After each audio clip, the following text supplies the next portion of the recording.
Hello, welcome to Jason the Old Millennial. My name is Jason, speaking to you here in my bedroom in the great state of Kansas. And I am joining me here is special guest Scott from Soundlab Studios. Hey, Scott. How's it going?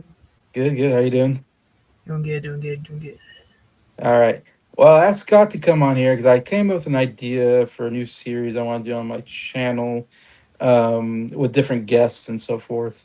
And I'm calling the series Game Changers, is what I came up with the idea of talking about, like, for this instance, for music, like talking about different albums and how did they change the music industry and what was their, kind of music impact or cultural impact on what we think of music today. I think it'd be interesting to kind of discuss what makes them so important, I guess, in other words. Um, I'm going to do some movies as well with some people and talk about that, how it changed the movie industry. But this is the first episode kind of the series.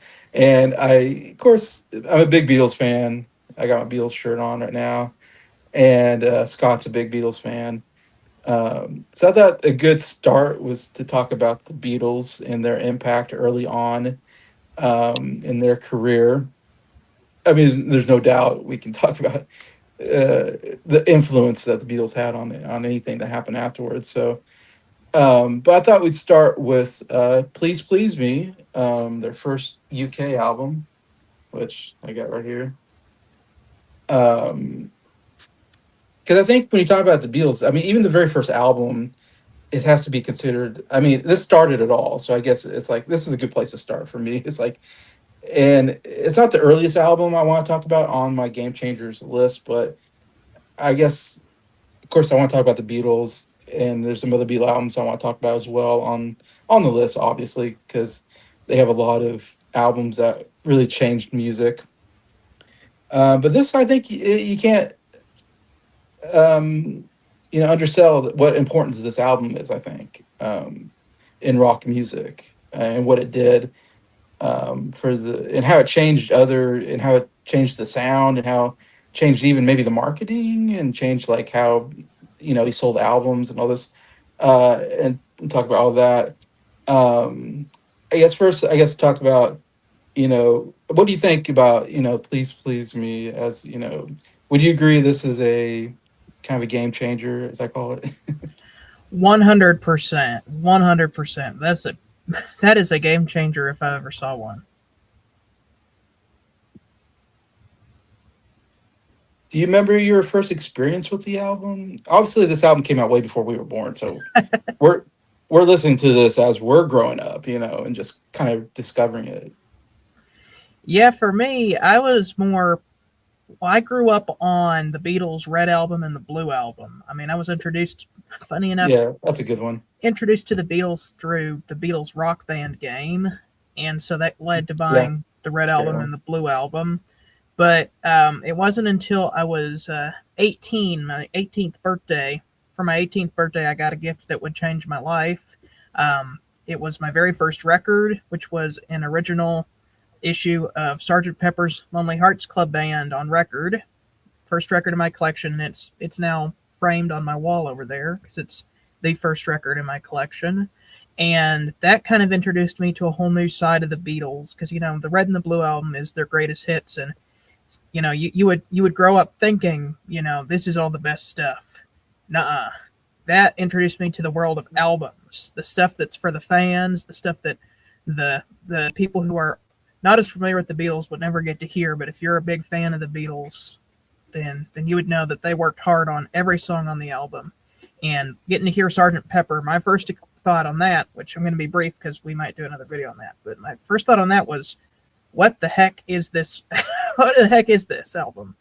I was like, this is a weird album, but it's the only record I had, and I liked the way the record sounded, and I liked, Lucy in the Sky with Diamonds and Sergeant Pepper the song. So I just kept listening to it, and I kept listening to it, and eventually I'm like, you know, maybe this is the way to listen to the Beatles because I had the Red album on record shortly after, and it's like I'd rather listen to the Red album, but Mm. keep listening to Sergeant Pepper. It's like, you know, I, some of these songs are really growing on me, especially like She's Leaving Home. That song was like, man.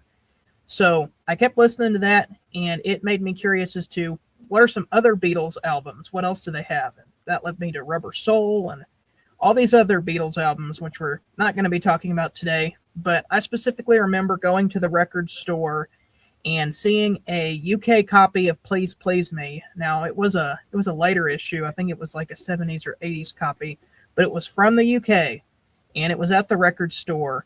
I saw that and it was $50 and I was like, Wow. that's the Beatles' first album and it costs $50. That's crazy. And I would see that at the record store every time I went because nobody would buy it. And I thought, I wonder if I could buy that. Can you imagine getting to own the Beatles' first album from England? That's got to be so cool. Anyway, I was part of a rewards program at this record store, and if you spend $100 in records on a punch card, then you get $20 off a used record. I had gone to the record store enough times where I filled out my punch card. I went and I thought, I know what I'm going to do. I'm going to get the Beatles' first album from England for $30 with my punch card. And I'm like, I was thinking, are they even going to do that for a record that expensive? Brought up to the counter and they did it.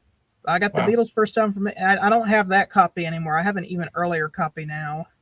Wow. But I just remember excitedly bringing that home and throwing it on the record player, thinking, "This is the Beatles' first album from England. I've never heard it before, and the first time I'm ever going to get to hear it is on this record." And being so excited, dropping the needle, and then hearing, Yeah. I saw her standing there, which we'll get to discussing that song. But I just thought the whole record was like a perfect time capsule of 60s music. Yeah, definitely. And of course, it's I guess I'll even talk about it came out in March 22nd, 1963. We're talking about here, and yeah, me and Nick, we did our top 10 favorite albums from starting with 1960, and yeah, when you get to the Beatles in '63, it was like, okay, this is so much better than what I was been listening to all the way up to there's some good albums, there's some decent albums, but it's like, man, it's nothing until you get to like '63 and the Beatles finally come on the scene. And it's like, okay, this is just totally different kind of album than what I could come up with in 60, 61, 62 on the list. I, it's one of those things where I don't remember exactly when I heard this album because I got into the Beatles when I was about 10 years old, and I didn't really get into the albums. I think it was like you. I think I had the red. I think my dad had on CD like the red and blue albums or something like that on CD. I think, and I listened to those. And I remember my uncle gave my sister who was a Beatles fan. He he like what do you call it? Record he got cassette. It was cassette tapes. That's the funny thing. It's back then Ah, with cassette okay. tapes. He He taped it. put the albums on cassettes, so it wasn't the album. It was like he took a blank cassette and put the album on the blank cassette. If that makes sense. And that was my first instance of going through all the albums because my sister had it, and I was like, I got to listen to these albums. Like I'm kind of curious. So that's probably the first time I listened to it. I don't remember exactly, anything because I was just like still learning about the Beatles at that age. Anyways, so it's probably much later before I really kind of got into all of the albums and all that. And Please Please Me was the first album, which is interesting because it's an album that's named after a song. While most of them are like, with the Beatles, Beatles for Sale. It just has the Beatles name in them. This one doesn't. It's there, and I guess we'll get into why that is necessarily. Because I want to talk about like, okay, so what's going on before this album came out? I think um, with the Beatles and what happened when they finally came around to making this album and how it came so big. Obviously, the Beatles they came out from the. I mean, I would say around 57 or so when John and I think Paul met, and John had his band, the Quarrymen, and then George got recruited from Paul, and it really was those three for a while, and then they got to go to Hamburg, Germany, in maybe 60. I can't remember exact times, but they needed a drummer, so they had Pete Best join them, and also Stuart Sutcliffe, though he really wasn't much a musician. And they go to Hamburg, and that's when they really kind of feels like that's when the Beatles really kind of emerged was after Hamburg because that's when they really learned how to be a band. And obviously they were just playing cover songs. That's all they knew. I don't know, Lennon and McCartney maybe were starting to write stuff, but when you first start writing stuff, I'm sure most of the stuff you write is not very good because you're just like learning, you're like, you don't know what you're doing. You're just like throwing stuff out there. And so I'm sure they were writing stuff and all that, but obviously they were just doing covers. And, but yeah, the Hamburg experience, I think, really just helped them develop their sound, maybe, or help develop them as musicians, especially playing live and all that, and being cohesive. And so when they came back to Liverpool, they really just started becoming the biggest band in Liverpool at that time. And a lot of that maybe it's just because John has such great charisma on stage, and they sounded great, and all this. Um, so then that eventually got them to meet Brian Epstein, who was managed a record store and wanted to manage a band. And he heard about the Beatles at the Cavern Club, so he went and saw them. Though it's like it probably wasn't his kind of music, but you could just tell that something was about them was like, okay, they're moving, they're going places, if they get the right management. So when he took over, he did, he kind of cleaned them up. He said, all right, we're in matching suits, bow after each song, write a set list down, Switch made them him, from the leather jackets and yeah, bringing a toilet out on stage in yeah, Hamburg to the clean cut mop tops and suits that we know them for today. yeah, yeah, exactly. I think he just made it more professional, which was such a great idea. I think because my guess is I mean, his goal was to get them a record deal. And I'm sure he was thinking, I can't get the record deal if they act like, buffoons. I got to get them to, you know, look professional. And that's how I'm going to get them, a record deal and all this. So he kind of shopped them around. He went to Decca Records and they said, no, guitar bands are on their way out, I think, or something like that. That's the craziest uh, thing. That Decca Record, that's one of the biggest record companies in yeah. England, said guitar based rock is on the way out. And then they go around and sign the Rolling Stones just a few months after that. I was going to say, then they get on board. Yeah. Yeah, they get on board with it just a few months after that, but probably because the Beatles got big first. The Stones debuted Oh, in '64, I 100%. think. 100%. Yeah, they missed out. They could have had the Beatles on their record label, They said, whatever. "Not this time around. Come on, Stones, we're taking you on. But yeah, let's get this group. Yeah, we better not miss out on Not going to another let one. another one slip through our I'll let fingers." another one slip out.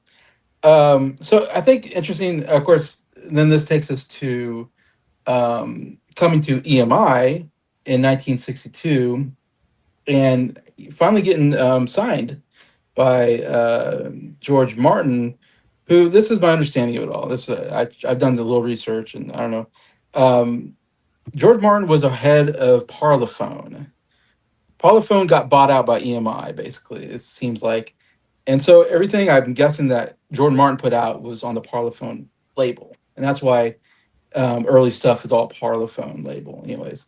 Which you might be thinking, why am I talking about that? Well, it'll get more important when we talk about Meet the Beatles, I think, I think and the record labels are labels. cool. What's going on with the record labels? I Because just watched a I just watched a video on YouTube about record labels and record label mergers. So that's the kind of okay, I'm into that nerdy kind of record label okay, stuff. then you might know more about this than I do. Because it's a little confusing to me about how record labels work and stuff like that. But just it's because EMI, but then Parlophone is the company that's labeled that the labels. I don't know, but it's EMI is the company, the UK company. But it's only for UK audience, I'm guessing. While if it's other countries, they have their own company. I don't know, record company that they have to distribute it. I'm guessing EMI distributes these other record companies, and then they put it out in their countries. Like, of course, America. Like I said, we're gonna talk about America and Capitol Records and and Yeah, what goes on there. Anyways, but right now it's just a UK thing. The Beatles and EMI, and so the Beatles come along, and my feeling about the Beatles is again, they're mostly a cover band at this point. Now, Paul and Lennon McCartney are starting to write some songs that are starting to, obviously are going to get on the record. They're starting to get good enough that they can write songs at this point, but they didn't have a lot. when they came to EMI, when they came to Jordan Martin to show them the songs, here's the songs we have. They really didn't have that many songs at that point.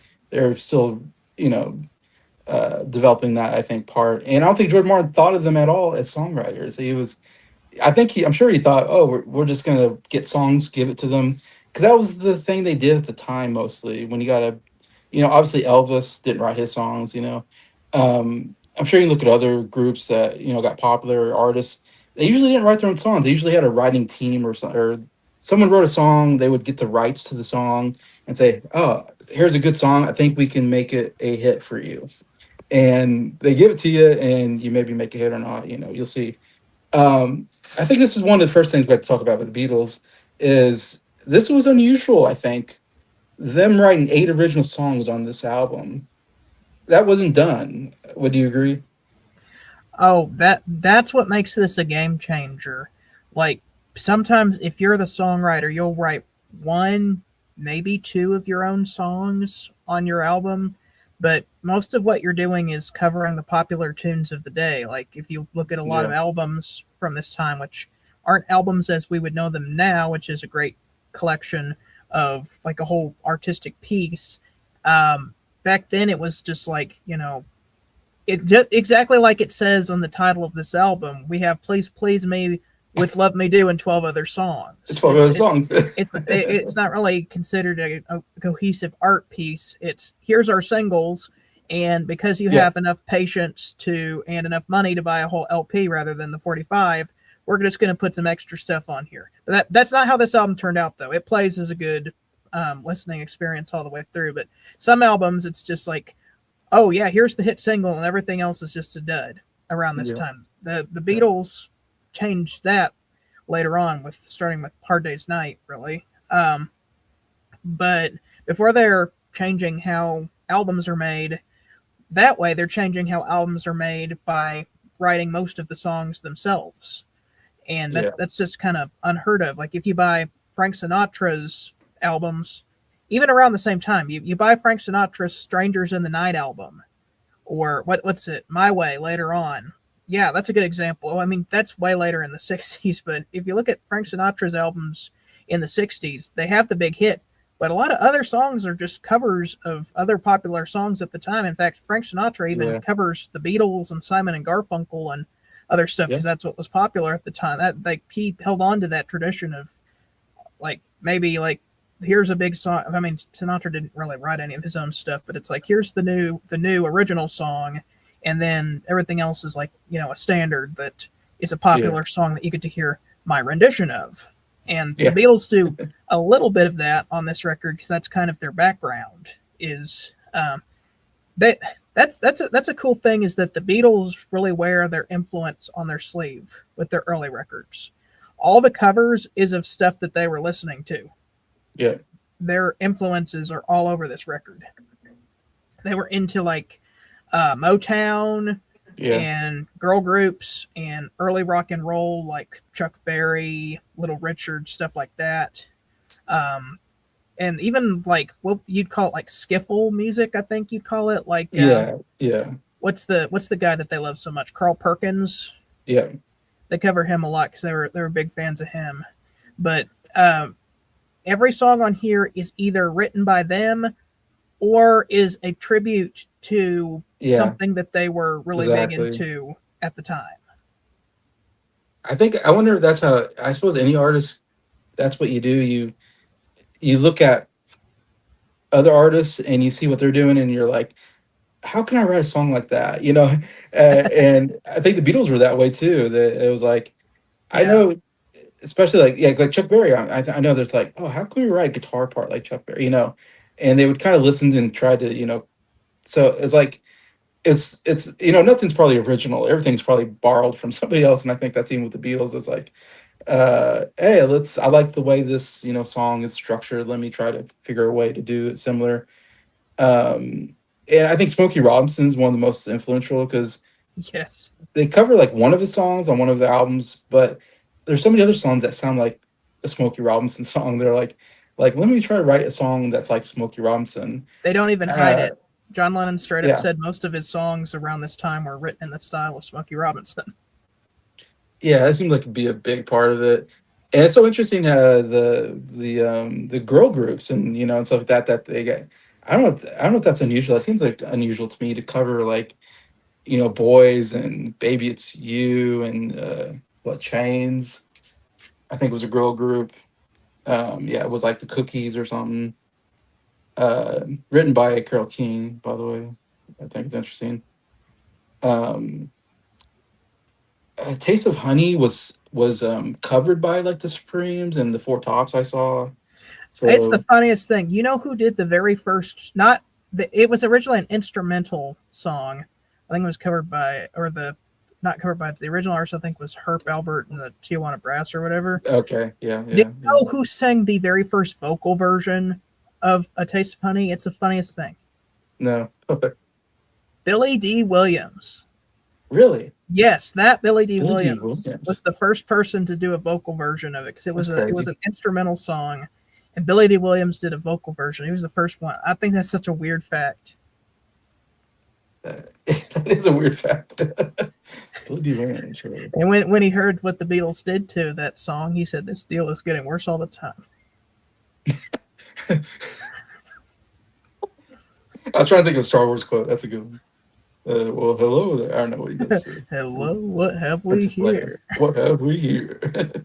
Yeah, Twist and Shout is by the Isley Brothers. I don't know. So they're definitely. I don't know if this is what I think about the Beatles is that they're taking. I always thought they, and I don't know if this is what contributed to them being such a big hit when they came out.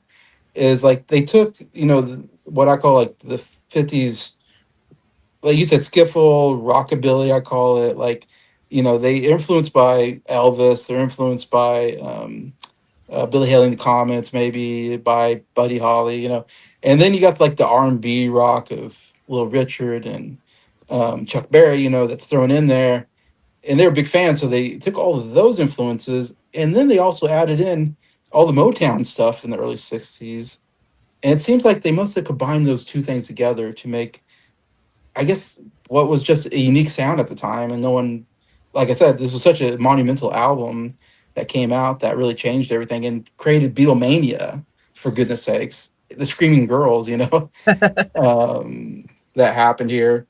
So I don't know if does that make sense? Do you think that way? Like they combining all these different genres and Yeah. influences.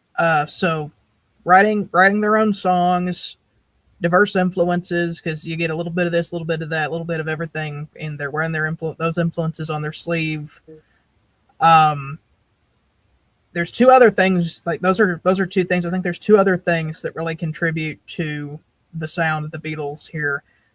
The energy is the next one. The energy on these early records, like I Yeah, love yeah, the later records to death. Those are my favorite Beatles albums, is their later stuff. yeah. But I will say, after Hard Day's Night, they never get that energetic again. They kind of lose that energy, and it's kind of sad to see. Okay. The energy is a big factor, and I mean, just listen to the way that Paul shouts 1, 2, 3, 4 at the beginning of this album. Yeah, Like they're amped up to 11 with yeah. It gets you going.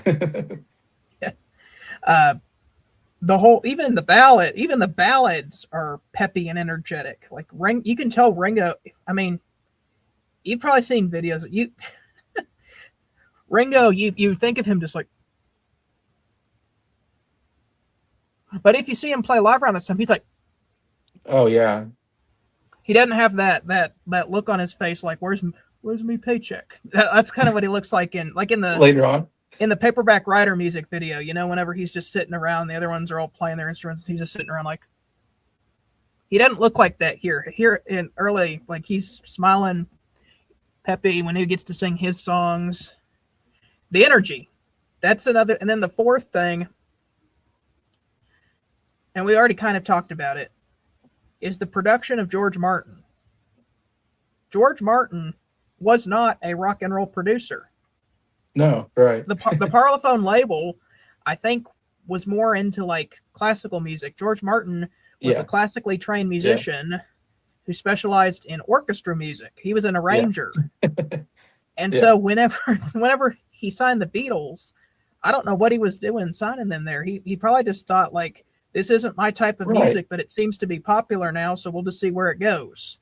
And I can tell that he tries to put a lot of what he knows into the sound of the Mm, Beatles. Like, yeah. it's as simple as Misery. Da, da, da, da, da, da, da, da. That piano thing, that's him. He was the one who put that piano thing in there. That touch makes the whole song.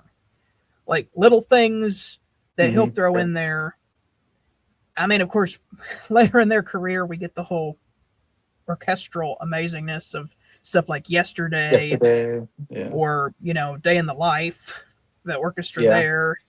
I I Am think the in my life. Walrus. Yeah.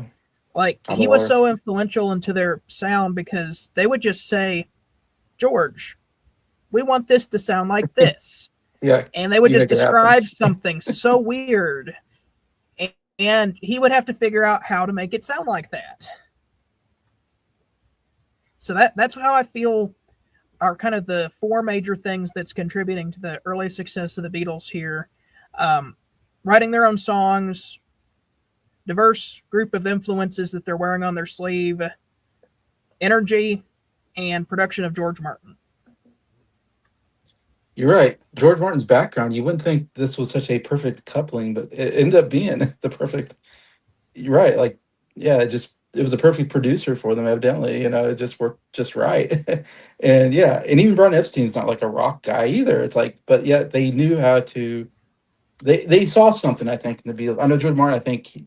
Well, I think he said like the energy, the charisma. I always think the personalities. I think they saw that in there. He wasn't so sure about the music probably at first, but it came about obviously, and it was like, okay, these guys know No, how to write hits. Um, he's a lot more. I think he was very, from what I've read, he was very skeptical of them at first, and even would walk into yeah, the studio very yeah, just business professional, very yeah. scowling, just like, all right, gentlemen, let's get to our first recording session. And from what I've read, like the first time that he ever broke that is when they were done recording "Please Please Me." He looked at them, kind of smiled, and went, "Gentlemen, how does it feel to just have recorded your first number one single?" Like he Yeah, knew yeah. it was going to be a Well, number yeah, one single he had a before they great even ear. released He it, did. because Yeah, of something that happened in the studio when they did that must have made him think, I know what we're sitting on here. yeah. He had a great ear for a hit song. You're right. He knew, like, yeah, somehow, like, yeah, that's gonna. Even though he wasn't, like you said, he wasn't in rock stuff. He even did comedy. He did some comedy albums as well. uh, yeah, and then this made him the greatest like rock producer of all time. uh, you know, you have to say most influential, anyways. Um, some other notes that I guess I wanted to go through a little bit. Coming up to this album, I know I'm kind of jumping back and forth here, but um, like I said, they signed with EMI. George Martin had no idea they could write songs. It was like, he wasn't convinced. And they're like, here's some songs. And he's like looking at it, he's like, I don't know if these are any good. And he's like, okay, let's put out Love Me Do. He was like, that's the best of this. And I think the Beatles only had like 4 or 5 songs, maybe they showed him like originals at that time, and he's like, all right, let's put out Love Me Do. And Love Me Do reaches number 17 in October of 1962. And that kind of surprised him. He's like, okay, people like this. This is they went from I don't know if I can trust them writing a hit song to okay, They they didn't can write even a hit trust song. Ringo enough to play the drums on that song. Yeah, oh yeah, I should say, yeah, Pete Best got kicked out of the group at this point, and they brought on Ringo Starr. That really kind of completes the Beatles now at this point in '62, I guess. And yeah, they had Andy White on drums because they didn't know he didn't know who Ringo Starr was, and he didn't think Pete Best was very good. So unfortunately, but yeah, so thanks to the strength of the Love Me Do, of course, and this is of course the funny story is like he wanted to get him a number one song. It's like, oh, I gotta get. I know if I get the right song, these guys can get number one. So he comes up with a song that somebody else wrote called "How Do You Do It" or something like that. How do you do what you do to me? Anyways, super catchy song. And the Beatles are like, we don't want to do this. We want our original song on there. And it's crazy that they fought George Martin for it, even though they really had no place to fight him. I don't think on it, but they stood their ground. And George Martin, for him, he didn't make them there. If you look at anthology one. You can hear a recording of the Beatles doing it though, which doesn't sound bad. It probably would have been a number one hit. Who knows? George Martin gave it to Jerry and the Pacemakers, and they made a number one hit out of it. So, but they stuck to their guns, and John wrote a song called "Please Please Me." This time it was influenced by Roy Orbison, who they did some touring with, I think, or did some stuff with. George would But later be in a band with him. yeah, the Traveling Wilburys, yeah. Um, and so George Martin told him, speed it up. It's too slow. So he speeds it up. They do "Please Please Me," and he said, yeah. He's like, oh, that's your number one record right there. Everything And just sure came enough, together with that one. what's that? Everything just came together with that one. The harmonica, the drum Yeah, fills, yeah. Adding harmonica to it. the The background Yeah, vocals. oh, it's an amazing song. I think it's one of my favorite on the early records. That yeah, it's number one in January 11th of 1963. So now we're at the very beginning of '63. So now you got a number one hit. You got another big hit with "Love Me Do." So of course they're like, all right, we got to come out with an album now. We got two big hits. Let's put something together. And from what I read, George Martin's first idea was to do a live album, just go to the Cavern Club and just record them doing like a live set. But then they realized that wasn't going to work. The Mm. recording there wasn't going to. It's not a good place to record, I guess, or something. I don't know.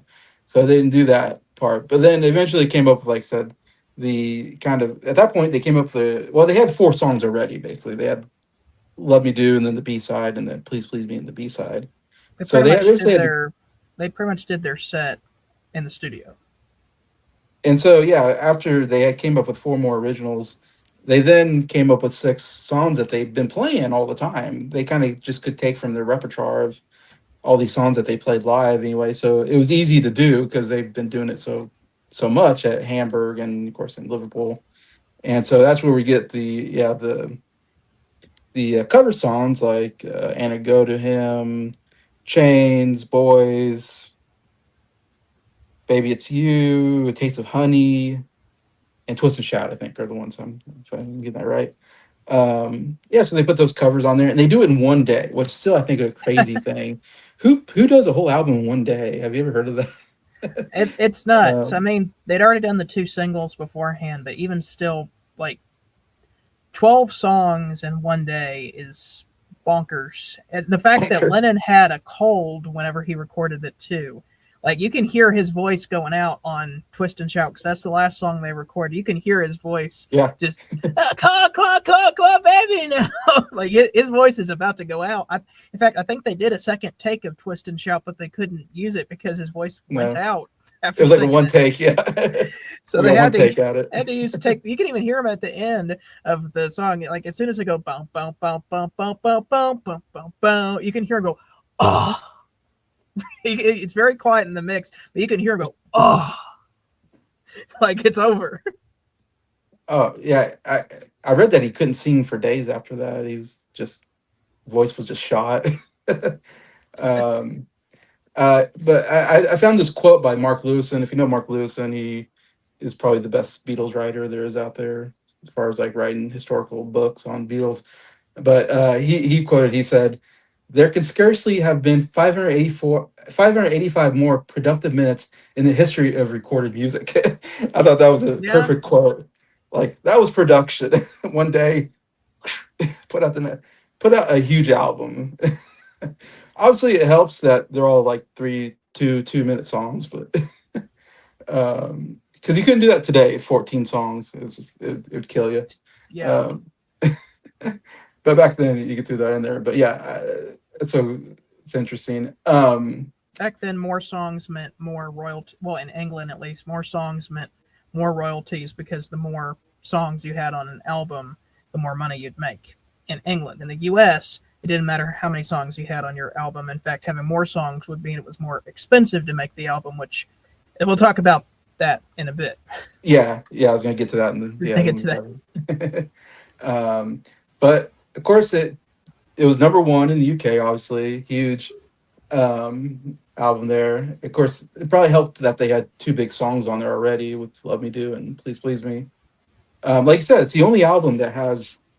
I still think it's funny what they have with "Love Me Do" and 12. It's like that's the only album you have that like Like what? Like they're really trying to sell this album, but now you don't have to. It's the Beatles sell themselves. So, um, but it remained in the top 10 for over a year, like 62 weeks, I think, or something like that, which was a record for a debut album for quite a long time. Um, that's bonkers. A whole year of top 10 in the UK. Wow.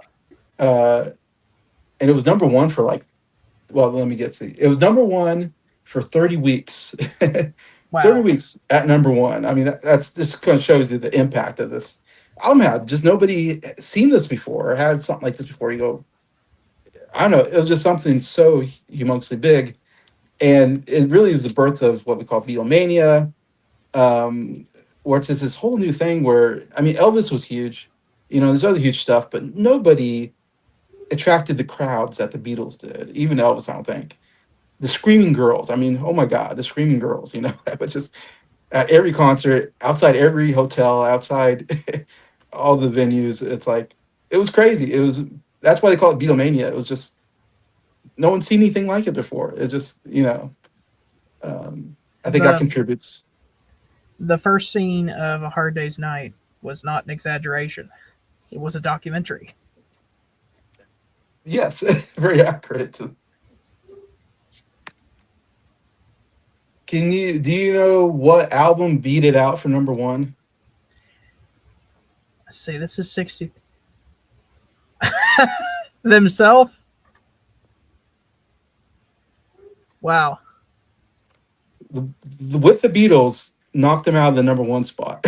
I mean, I know in 64 they had like the top 5 of the Billboard top like 41 number in hit singles. Like the top 5 was all them, I think, in 64. Yeah, that's another thing that I don't think it's ever been done before or will ever be done again. Taking the top five spots. But have you ever heard of a band knocking out their own album with another album of theirs? I don't think that ever happens. No. I think it was maybe the first time it happened. I can't remember. I was reading about it, and I can't imagine it's happened again. I don't know. Maybe it has, but it's like I can't imagine. That's crazy. It's like you're number one, and then you come out with it. In fact, when you think, why are we coming out with another record and hurting our first record? Like, Yeah, that shouldn't we would kind stand of them hurt out? the numbers of. Aren't you just hurting your numbers of the first album sales? I don't know, maybe, but that's how popular they were. It's just like coming out with this album with the Beatles, or second album, uh, obviously was came number one with obviously huge seller as well. That's crazy. To come out two, I mean, you don't get too many two albums a year anymore. Of course, that was a back then thing. No. Where to do two albums one year, why not just spread it out? Why do you? Just make But one it's really like, good album. yeah, make just one really good album. Make one a year is quite a bit. That's a lot to do. I think one album a year and two albums. But yeah. Anyway, so I thought I'd throw that in there as well. This is another thing I think it's very interesting that I was reading about that this kind of to me made a cultural impact. Um, is what I read was that it said that singles remain the dominant format for pop music, made up mostly of teenage buyers. So, and we covered this before. I think that the teenagers are mostly buying the singles and not the LPs because they were cheaper, I guess. So, Yeah, that's what they had enough money for. yeah, You get the stories of people who mow the lawn for a week and then use it to buy "I Want to Hold Your Hand." You know. yeah. So they weren't buying. So the market wasn't for LPs, full albums, wasn't garnered necessarily to teenagers because they didn't have the money, I guess. But instead, typically the genres like classical music and jazz, whose listeners could afford it, that's where the market more was singles, pop music, albums, jazz, classical. That's because adults. That's what Right. adults were buying with And jazz, if classical. if you don't mind if I talk a little bit about jazz LPs at this point, just for Yeah, yeah, a sure, few minutes, because yeah, at this definitely. point, at this point, we were talking about how the pop LPs is, the hit single and 9 other songs or whatever. Jazz LPs were some of the first ones to actually be a cohesive structure, Okay. because the Beatles did Yeah. that with pop music. Jazz Yeah, yeah. records kind of were already doing. I mean, the Beatles kind of flipped that on Hmm. its head, but jazz records, some of them already had kind of a theme to it. Like Frank Sinatra releases "In the Wee Small Hours of the Morning" in the '50s, which was all songs about heartbreak and Hmm. loneliness. Yeah. You have the Dave Brubeck Quartet releasing an album called "Time Out." You ever heard the song "Take Five"? It's a I don't famous know. jazz. It's all instrumental, but it's a song that's dun dun dun dun dun dun dun. Has a very famous drum solo in it. Anyway, Okay. that was a concept album about every song on the album was in a weird time signature that was not 4/4, and they were all in weird time signatures, and each song was in a different weird time signature. You'd think that wouldn't be a very top seller, but that went on to be one of the biggest selling jazz records of all time because of Yeah. Take Five, which oddly enough was a huge hit for jazz. Miles Davis releases Kind of Blue, and this is all in like the late 50s. Like 1959 is about where all these big jazz albums are coming out. Miles Davis releases Kind of Hmm. Blue. Every song on that album is kind of a variation of a theme that goes da da da da. But they kind of take that theme and experiment Yeah. with it Yeah. on every song. Uh, I mean, Giant Steps by John Coltrane, kind of getting into Next whole train. Yeah. experimenting with bebop is I think what they would call that. Um, so these jazz artists are experimenting with the 33 LP format. We've already had some like cohesive jazz records here, so it's interesting that Yeah. you're saying like that's what the adults are buying because the Beatles are going to Yeah. start making this format popular with Yes. the younger crowd. That's my feeling. Is that this is my guess, kind of. I guess with my feeling of all this is that yeah, this kind of shifts how we market music. I'm guessing it was like we're gonna have to market to adults because they got the money. They're gonna buy the jazz and classical and the show tunes or whatever and all this. And but then I'm guessing like all of the girls are like we got to get this Beatles record, and their parents bought it for them because they're going crazy, and so they had to buy it for them. Because God, my daughter's going crazy. I gotta buy her this And they record. start doing things to Um, appeal to the older crowd as well. I mean, that's true. they cover that song from the Music Man Yes, yes, yes.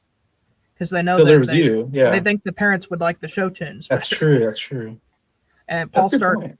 Paul starts writing stuff like "I'll Follow the Sun" and Yeah, that, all the stuff that Nick hates, but yeah, like they're trying to write stuff that will appeal yeah. to Some of that will. a broader and even when you get into stuff like Sergeant Pepper's and Rubber Soul and all that, they're constantly reinventing themselves to market themselves to more people rather than just teenage girls.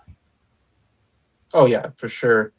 I think like with these two records, especially "Please Be Me" with the Beatles, it was like they were selling like hotcakes, of course, because all and the boys too, but especially the girls, they're just going crazy because they're oh they're cute, girls just love they love even to this day, you go for girls go for the band that's cute, that's just a part of their thing, and so Beatles are cute, they're shaking their hair is long at that time, they got this shaggy hair, it's like oh my god, this is great, this is great, and yeah, so then these were making a bunch of money, and all the Beatles albums are going to make a bunch of money forward. But I'm guessing at some point, probably not what right away. Maybe I'm guessing probably took a couple years, maybe because then other rock bands and pop bands got involved as well after this.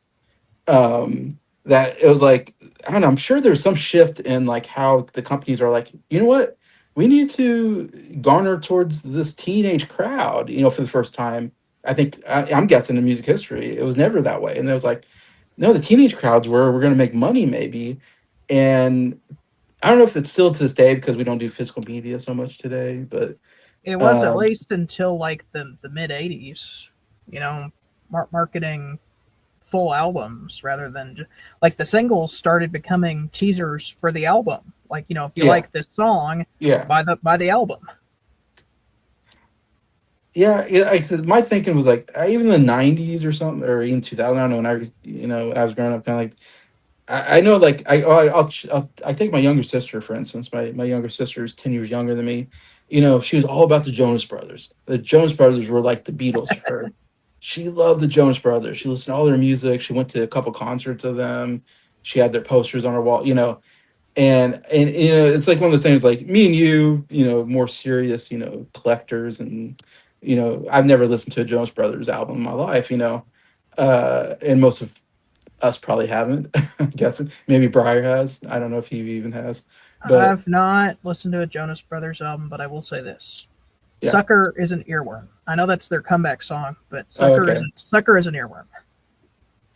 Yeah, but man, I know my sister went to the concerts, and there's a bunch of other little girls like her at the time, all screaming for the Jonas Brothers, kind of like the Beatles.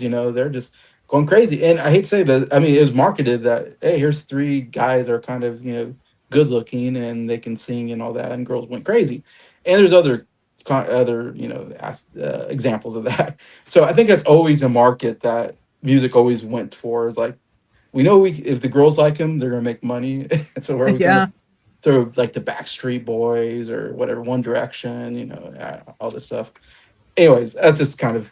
But I think that started with the Beatles. I mean, it might start with Elvis first, but the Beatles really hit the yeah. market big at this point. That's my guess. I'm not an expert at this, but that's my feeling on it. Well, So back then, like we didn't, and this may be getting a little ahead of ourselves, but they did not have it. Well, ahead at this point, behind now, they didn't have MTV at this point, so you had no right, idea what. yeah, Didn't have um, YouTube, internet, whatever. You only had what you like the album cover, and you could see them live. So let's just and we're getting our head. We're about to talk about this one, but if you're a teenage girl going into the store and you see crusty old Frank Sinatra in his, in yeah, his hat. yeah. In his hat, I mean Frank Sinatra is a cool dude. He's got some good music. But if you're a teenage girl and you see Frank Sinatra, looking all sad at the bar with his hat, yeah. do you want to buy that album cover? Or do you want to buy this one here? Exactly, Like which one are you going to go for? exactly. Yeah. And then to put the record on and hear all the love songs, like then they thought they were singing to them, like instantly marketable right there. Exactly. Exactly. Yeah, you just feel like the Beatles were singing to you. um, all right, a couple quotes I wanted to put out there. I think it was interesting. That was I kind of looked up, and I didn't write down who said all this, but they're people in the music industry, anyways.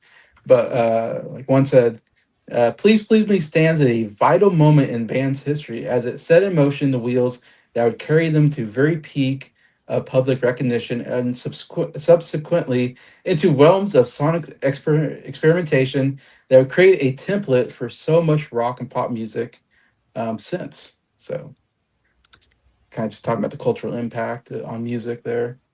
Um, One person said, "Please, please me" acted as a blueprint for everything the Beatles would ever do. So that's why, like I said, it feels like you have to start with "Please, please me" because that's they'll build from this, but that's a good starting point. It's the Uh, foundation for Foundation, exactly. their work. Another one said, "The sound of rock and roll at the crossroads." On one hand, many of its songs are rooted in the 50s, as we talked about, like some of their Yeah, influences. In music groups, the music the group revered. On the other hand, this is the 60s taking shape, which I thought was kind of interesting. They're taking yeah. influences, but they're also changing what 60s music is or something. It's interesting that some decades. Interesting. Sorry for the side tangent, but some No, decades, good. the sound of the decade is prevalent right from the very beginning, Yeah, yeah, and even early the previous decade. Like think the 1980s. 1980, you've already got the new wave and the synthesizer stuff. You even were hearing a little bit of that at the end of the 70s. The 60s sounded like the 50s until this album came out, yeah, pretty much. yeah, It sounded like 50s carryover until this came out. This is kind of helping to define like this and Bob Dylan. I think were probably the two yeah. I say artists Bob Dylan for sure. they kind of define what the where 60s music was going, and that's only for 2 years, 63 to 65. It changes Yeah, again in 65, and then changes again in 67 and seven. again in Yeah, 69. The 60s had so many different changes. like, Yeah. and they all sound Yeah. like the '60s. But there were so many different just musical shifts. I mean, Yeah. this is like the early like exciting, the British invasion sound. '65, that's flipping to folk rock with like Simon and Garfunkel and the Byrds, and then '67 psychedelic rock, and then '69 changes to blues hard rock. Like all all in just this short period of time. Yeah. You'd say without Please Please Me, I mean, eh, you don't have the Rolling Stones, you don't have the Who, probably you don't have the Birds. It's like all these other bands that came right afterwards. You wouldn't have them probably without this album. I guess Yeah, is part of the big influence that this album has. That it really influenced everybody afterwards. I think anybody that came afterwards would probably point to the Beatles at some point as influenced them in their music. Um, but just to round out the what I got on Please Please Me, in 2012 it was voted 39th best album on the Rolling Stones 500 greatest albums, so pretty high, 39. Colin Larkin listed Please Please Me as number 622 on his third edition of the book All Time Top 1000 Albums.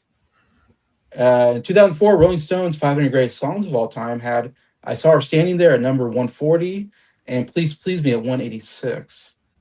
And Rolling Stones also ranks it number 17th best debut album of all time. So just to show some accolades of this album. All right. I need to transition into this is the UK. What's going on in America? Because I want to talk about Please Please Me, but then as I was thinking about it, well, but in America, we didn't listen to Please Please Me or with the Beatles. it all Um, starts with another it came to reluctant us classical music differently. producer by the name of Dave Dexter Jr., who Okay. hated rock and roll music with a passion and wanted nothing to do with the Beatles. Because I know EMI, they held Parlophone in the UK, but the US has Capitol Records, and Dave Dexter Jr. was like one of the biggest producers. I mean, Capitol Records had produced some of Sinatra's albums up to this point, but whenever Dave Dexter Jr. was presented the music from the Beatles, he straight up said no, and so they had Which to is license. crazy. It's nuts. Like, why would he do that? It's because he hated rock and roll music. So he said, "Well, we're gonna." It's such a weird story. They said we're gonna have to outsource the Beatles' first album to another smaller record label. The They smaller ended up record going label. to VJ Records, who got the rights only to the Please Please Me album and nothing else. So they put that out, and it gets huge in America. Like they couldn't have ever seen it. So then they have to put out Talking about this one? yeah, introducing the Yeah. Beatles. It's Introducing the Beatles. the VJ Records version of Please Please Me, but Yeah. it gets so big that Capitol has to put something out to compete with it, and so the Capitol still has the rights to any of the Beatles' other songs, other than what's on Please Please. Other than oddly enough, I Saw Her Standing There because it's the B side of I Want to Hold Your Hand. They had the rights to that, and so they put out this year. Meet the Beatles, which looks obviously similar, doesn't it? Yeah, Or familiar, I should say. It looks familiar, doesn't it? They basically took with the Beatles and and interestingly enough, this is my personal copy of this that I bought this on the release day whenever they did the reissue of the US albums because I wanted to buy this. this is yeah. I mean, getting to meet the Beatles, I think it's interesting. Yeah, yeah, it's so crazy. They're like George Martin and Brian Epstein are like, "Hey, here's some Beatles stuff," and the Capitol's like, "Well, at this time, no British band had made it in America at this point," which I think is such an interesting thing that you like. What? Why wouldn't British people be just as good in America? But for some reason, even some British artists went over to America and didn't make it big, and it kind of hurt their career, I think. And so there's a risk factor in putting a British band, trying to get them into America, basically, which is interesting. And yeah, so they kept putting these stuff out, and the Capitol Records is guys. He's saying he'd go, "No, I know the American audience; they wouldn't like this," or something like that. That's what I heard. Like they're like, "Oh, we know what how the Americans, what they like, and they won't, which is bonkers. This is the biggest band in Europe. You know, they're huge. Um, I mean, what a misstep there. And so, yeah, they had to go to VJ, who's just like a Chicago, out of Chicago, I think, that did like blues albums or something like that. And they put Please Please Me out, I think, and From Here to You. I mean, it should be said at this point, the Beatles put out Please Please Me number one, From Me to You number one, She Loves You number one, and I Want to Hold Your Hand. I mean, they had four number one hits, big hits in England, besides two number one albums. And none of them would do anything in the United States because VJ was. I see. This is where I don't understand record labels. But evidently, for whatever reason, people weren't into it because it was VJ, and I guess you need a major label to back a single, maybe, or how that works anyway. So, because you think as soon as they hear the songs, it'd be huge, but it didn't do anything in the charts or um, even another label called Swan was another small label took like She Loves You and put that out and it did nothing. It's just crazy how here we are in America and we haven't hit Beal Mina hasn't hit us yet. Um, we're like a year behind basically England at this point. But my understanding, so um, basically they were end of 63, I guess, getting into 64. They were like really they're really pushing to get a number one song in America because they made a deal with Ed Sullivan that they were going to come on the Ed Sullivan show in February 9th, 1964, and they're going to come. They actually did like three shows or something like that, but they're debuting in America. They got their they made the deal, and they're like, we need a Beatles number one hit before we come to America. And from what I read, it said that let's see. EMI label head Sir Joseph Lockwood sent a deputy to Los Angeles in November of 1963, ordering Capitol Records to commence promoting and releasing Beatle records in the United States. So they really had to play hardball, which is crazy with Capitol Records. They say, we really need you to put out some Beatles stuff. And so, yeah, this came out on January 20th of 1964, Meet the Beatles. So about a month before, a little less before they came and debuted it. So, of course, I Want to Hold Your Hand came out and came the number one hit in the United States. And it feels like as soon as that happened, I mean, this is the beginning of, and this is the impact why I want to talk about Meet the Beatles is obviously it's the British invasion, basically, starting with this album which I don't think about so much because I don't think about the American albums. So I think about the UK albums because that's all we post 1987, whatever. That's all we talk about is the UK albums. And I keep forgetting. Oh yeah, we didn't get those albums here in the United States, but we got this album, Meet the Beatles. We got introduced in the Beatles, but Meet the Beatles was kind of the first really big album to come out in the United States that really introduced the Beatles to everybody, and it was huge. And I know, like when I talked to my dad, because um, he would have been like 10 years old at this point when this came out, maybe 11 years old, and to this day, I mean, I can still talk to him, and he still remembers the day he heard "I Want to Hold Your Hand," and "She Loves You," and how monumental that was to him, at that age, and just hearing that and going, what is this? Like, I've never heard anything like this. It was just something different and new and unique. And it just took America by storm. I mean, along with everybody else. But, and to this day, if you ask my dad, like, what is his, top 10 favorite Beatles songs, She Loves You, I Want to Hold Your Hands is going to be his top 10. And those are really good songs. They're not in my top 10, but I think if you were around at that time, it's probably in your top 10 just because of the impact it made on you. If you were a teenager or a young kid at that time, which I think is so interesting, because we don't think about it because it didn't make an impact on us because we listened to it later on, after the impact and all that. But of course, you can't talk about how big that was. It's Ed Sullivan show, the biggest probably moment in music. Right. um, and after that, it was just everything the Beatles did was just huge. They conquered the world. It feels like basically at that point. And yeah, so so it came out on January 20th of 1964. It was number one for 11 weeks. And again, can you guess what album knocked it out of the number one spot? Has it been a hard day's night? Oh, the Beatles' second Beatles' second album.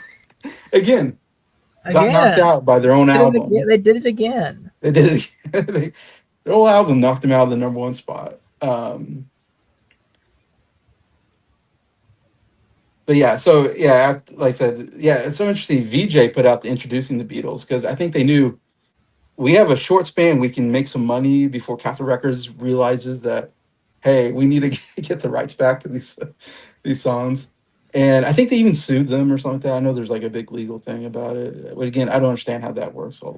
Even after that was resolved, bootleg copies of that album were going out for the longest. In fact, that's the most bootlegged album of all time. Is Introducing the Beatles. Introducing the Beatles. Yeah, it's so crazy. That came out, and then like 10 days later, Meet the Beatles comes out. So Introducing Beatles is kind of lost in history somewhat because it's like Yeah, you don't talk about that one because you talk about Meet the Beatles. And like you said, you kind of mentioned like the big difference between this and Please Please Me was that yeah, the US and UK market had different ideas on like how many songs you put on the album, and then also putting out the hit songs.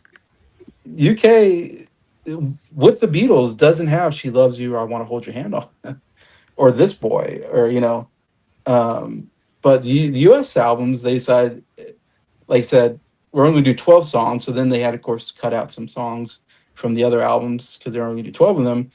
But what makes this so unique is the fact that it has "I Want to Hold Your Hand" on here. It's the only album you can find with this song on it, basically, which is one of their biggest songs early on. Like I said, number one hit in the United States. Um, Beatles' second album has "She Loves You" on it, so that's the other like. But that's so crazy, The UK did not put those songs on their albums. crazy. And they should have done that even in the later albums. Like, can you imagine if Rubber Soul had Day Tripper and We Could Work It Out? It's just Yeah, nuts. and Rain and Paperback Writer, and it's like Imagine if the White uh, Album, instead of Revolution Number 9, had Hey Jude, a song you had that's Hey Jude on about the there. same length, but is a much better, and I stress this word, much better song. Oh, way better song.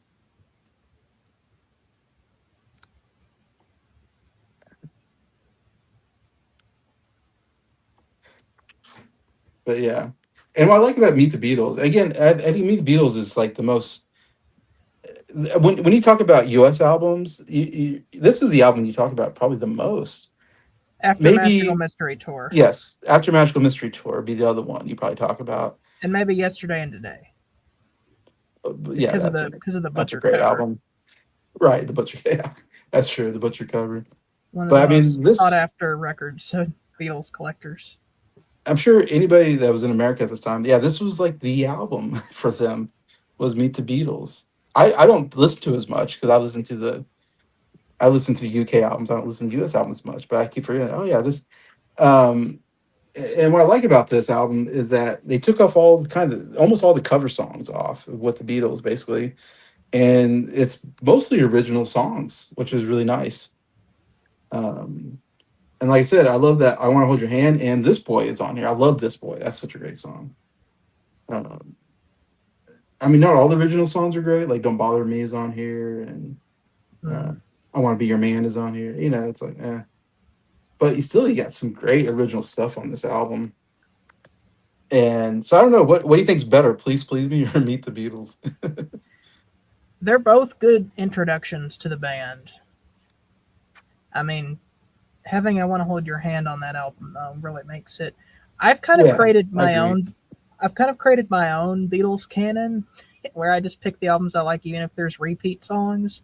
Like I like "Please Please Me," but then after that I'll do "Meet the Beatles" and Beatles' second album because I like both of those combined better than with the Beatles. And then UK "Hard Day's Night," and then Yeah, Beatles '65 instead of Beatles for sale. Beatles for Sale. Okay. Yeah, because that adds the But then, US the big but hits then on it. Beatles for sale just for 8 days a week, and then UK help, and then uh, UK UK Rubber Soul and UK Revolver, but with Yesterday and Today in there as well. It's confusing, but like I'll listen to all those. Yeah, that's where the one thing the Americans have is that they have the hit songs on their albums. That's the one advantage I think they have over the UK albums. um, but they're all got the same songs, so they're all great. I don't know because I often thought "Please Please Me." I think it's and we can talk about, it, but I mean, I give that like a 9 out of 10. I think it's a really good album, even though it's from '63. It's like, even though it has cover songs on it, I think the cover songs are actually pretty good on the album, except for "Boys." It's like the only one I don't really like, but Mm, um, it still works today. "Please Please Me," in my opinion, and maybe that's because I'm a big Beatles fan, but. Um, Meet the Beatles though is I think a really good album as well. I don't know if I've ever ranked it. I don't know. It might be similar. Um, I don't know because my it's hard. It's hard to compare them. I guess for me because I'm like I mean, I Want to Hold Your Hand is just a game changer in itself. that's Having true. that as the opening track. That's opening track. Yeah. I mean, like I mean This this is Way, that's great. this is missing Twist and Shout. I guess would be the big thing maybe and Please Please Me, but ah, I mean, later on, Capitol actually releases their version of Please Please Me as early Beatles, but early Beatles. Yeah, it's missing like 4 songs on it, exactly. and they're all in a weird order. Yeah, so that's why we got. I guess I want to talk just like how that's how we got to meet the Beatles in the United States. Instead of just why didn't we just get Please Please Me? Because the record label and all the stuff that happened there, I think, is fascinating. It's not just the songs; it's the mix of the songs too, which is really weird. Oh, really? The producer Dave Dexter remixed every single song by Really? adding a bunch of reverb and changing the EQ and making it more quote unquote suitable for American audiences. Huh. So it sounds completely different than the UK versions. Oh, okay. Like just the sound of it. Like a good example is the song "I Feel Fine." I mean, that's not on this record, but if you Right. listen to it, Um, it sounds like it's in an echo chamber. If you listen to a hmm. US version of it, the UK version sounds super dry, but "I Feel Fine" in the US sounds like it's in an echo chamber. Is that a good thing or a bad thing? You think? Or It's a matter of taste. oh, okay, okay. Depends on what you like better. I see. Okay. And two things I guess I wanted to add to Meet the Beatles. In 2001, it was inducted to the Grammy Hall of Fame. In 2003, the album ranked number 59 on the Rolling Stones, which I think is interesting. It's one of the only American albums that they put on the Rolling Stones 500 Greatest Albums. Maybe Magical Mystery Tour, but you know, usually we don't talk about Meet the Beatles. We talk about the UK album, so that's how big impact this is. That it made it onto the Rolling Stones 500 Greatest Albums.